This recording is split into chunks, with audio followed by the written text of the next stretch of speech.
Hey there, everybody. Thanks for joining me for another one-man review. Today I'll be taking a look at Volume 3 of Dragon Ball Z. I started reading this series after Akira Toriyama passed.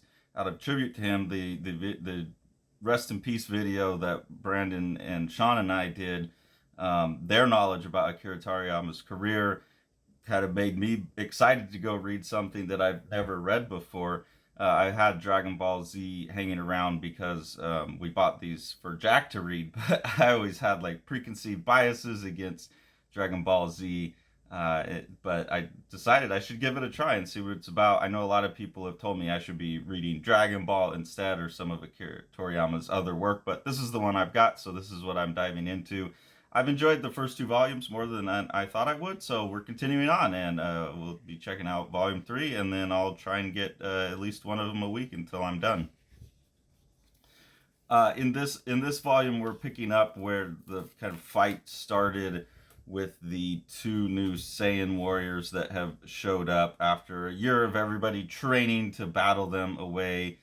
Goku's still in the underworld running to get back in time, and as he is still struggling to get to this world, a number of his friends are dying. So in this scene here, a character named Chaozu has died. My problem as someone who hasn't read Dragon Ball is that as these characters here a Tenshin Han character dies, I don't know who any of these people are. So like the emotional stakes aren't really there for me.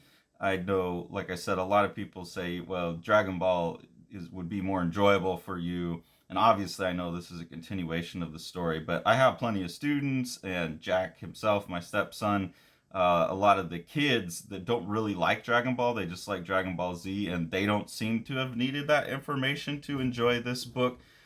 So I'm like kind of leaning into it in that experience. What is it that the kids are seeing in this that even though they don't know everything, they're able to enjoy it? Or it seems like they may have picked up some of this information ambiently, or they've actually read Dragon Ball, but they don't like it as much. I'm not sure. But for me, it's a little hard to get invested in how devastating this scene must be for people who have really lived with these characters for the entire Dragon Ball run to see them dying off.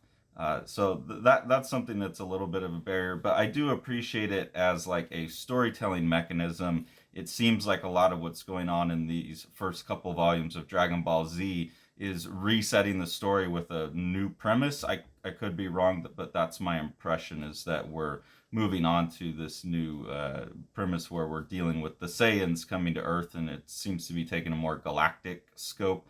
Whereas my sense is that the first Dragon Ball was mostly focused on finding the balls, which aren't a part of this. There's a lot of what I was worried about Dragon Ball after having watched some Dragon Ball Z animations with Jack, is that there's a lot of standing around in fields and talking. There's a lot of bravado in these kind of just standing around and shouting at each other. So those worries have come to bear a little bit more in this volume. This volume seems to kind of head in that direction more, whereas some of the previous volumes have had a lot of good storytelling in it. But there's still a lot of really cool art, like this one totem pole thing that he's falling past here, this series of columns.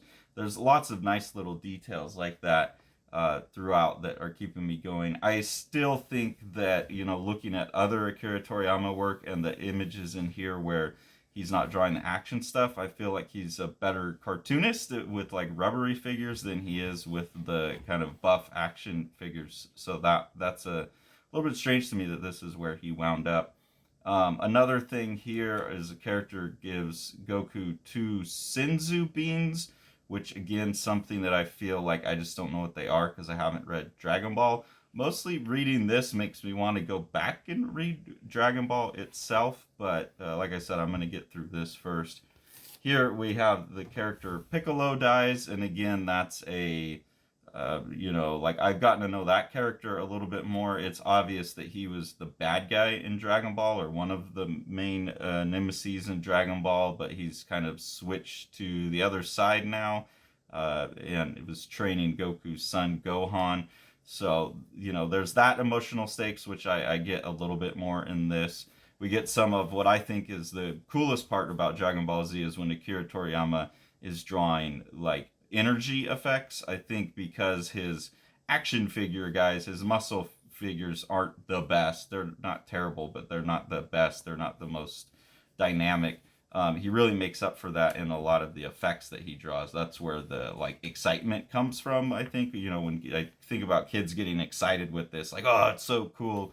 It's either coming from cool action figures or cool effects, and to me, the effects are cooler than the figure work.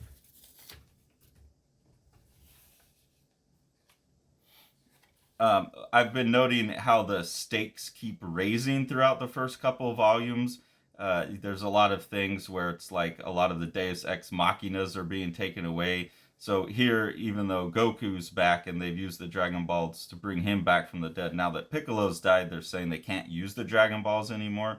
So that's good. It takes away this thing where it's like characters could die and they can come back as long as they haven't died before. Taking those mechanisms out and upping the stakes, I think, is smart and makes the story more interesting.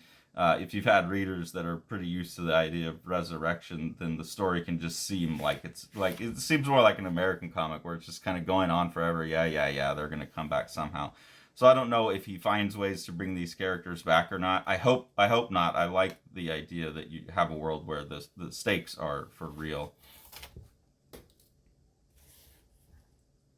Another design thing that I think is funny, I think it's funny that so many kids think that Dragon Ball's like the coolest thing they've ever seen with the coolest costumes is the big puffy diaper pants. Uh, they're just like a strange costume choice to me. And I get that it's supposed to look like a gi or something like that, but it just feels like halfway between action comic and I don't know, just like the cartooning that he's better at. And to me, the average of that is not so exciting. So these pants are kind of funny to me with the big diaper opening in the front. I don't know that I'd be sitting there being like, yeah, that's the coolest costume. So that's a lot of what I'm looking at while I'm reading this is A, do I enjoy it? And then B, like, why do kids enjoy it so much? And I get some of it, but some of it is a little foreign to me. One of the things I do appreciate throughout this is that there's an ethic of like hard work throughout here. So here you have Goku telling the Vegeta character, on this planet we know that even the lowest born can outdo the elite if they work hard enough. That ethic of being able to make yourself better through hard work and sacrifice, I think, is a really cool message to be at the core of a book that's so popular with kids. But again, I'm a little just weirded out because most of the students I've had who are like super hardcore, that's all they draw, that's all they want to talk about with Dragon Ball, they don't seem to have absorbed that ethic, which is concerning for me. Those are oftentimes the kids that I can't get to do anything other than the easy way out. And the easy way out is often just drawing someone else's characters, copying drawings they've already seen. So it's a bit sad to me that a book that has such a strong core message and was probably resonating and such a big book because of that message, it's a bit disheartening to see that my impression of the super fans of this that I've come across, at least in my teaching career, are people who don't try and work very hard. They try and take the shortcuts. So I'm curious to see as the stories go if there's something in the story that kind of undermines itself or not. But I don't know. I'll have to see. Like, just because you're telling a good message obviously doesn't mean people are going to get it. But there's such a big disconnect that I'm curious to try and figure out what it is the kids are responding to rather than like what the artist seems to having them respond to.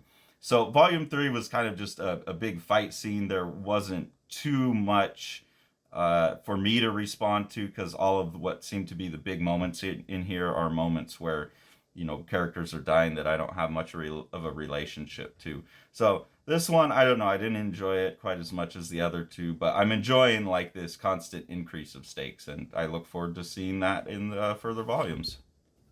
Come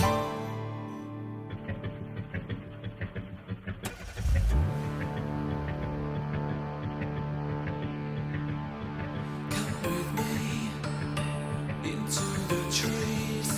We'll lay on the grass and let the hours pass. Take my hand, come back to the land. Let's get away just for one day.